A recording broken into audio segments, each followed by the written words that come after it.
Qazi, imams, rabbis, invited guests, Vivian. Natan, wow. This is amazing what you've achieved. And on behalf of Fires and myself, I can only thank you for continuing the legacy to tell these stories in this manner. This is what we'd hoped for when setting out on our journey together. Muslim standing next to Jew.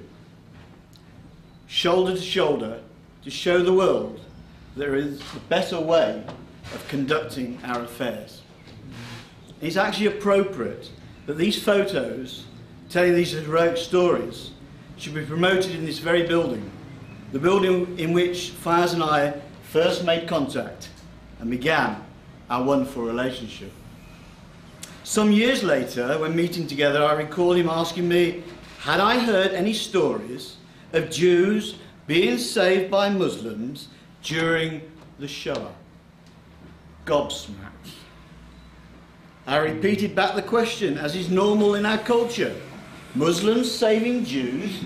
Are you crazy? No, he wasn't. Well, not on this issue anyway. Encouraged by him, I began my research, which has brought about this incredible exhibition illustrating the valor and bravery of these courageous Muslims, brought, as it were, back to life.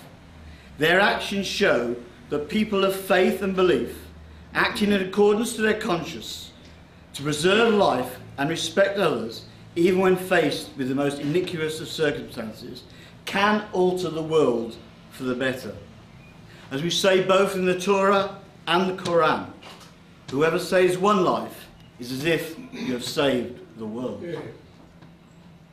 These inspirational true life stories provide the world with a context of hope and optimism, that people of goodwill can work together in meaningful dialogue to marginalise extremism and those that seek through hatred and violence to tear down the fabric of our society.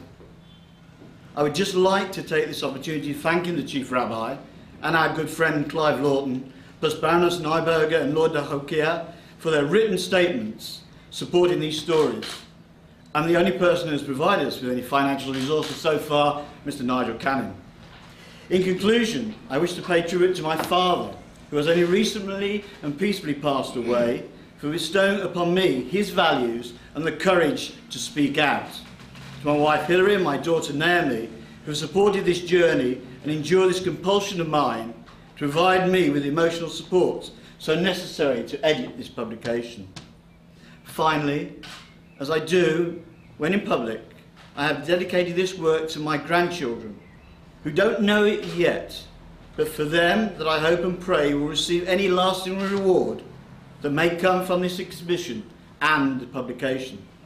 With their mother and father living in Jerusalem, I hope they can grow up in this city of peace, without fear or terror, because people of goodwill can talk to one another and in trust and confidence attempt to resolve hitherto unresolved differences for the peace of the world. This is my small and perhaps naive contribution, and along this path to attempt to connect people of all faiths, and in the words of the Chief Rabbi, find ways of cherishing life whilst fighting for the rights of others. Thank you once again, Natan and the board.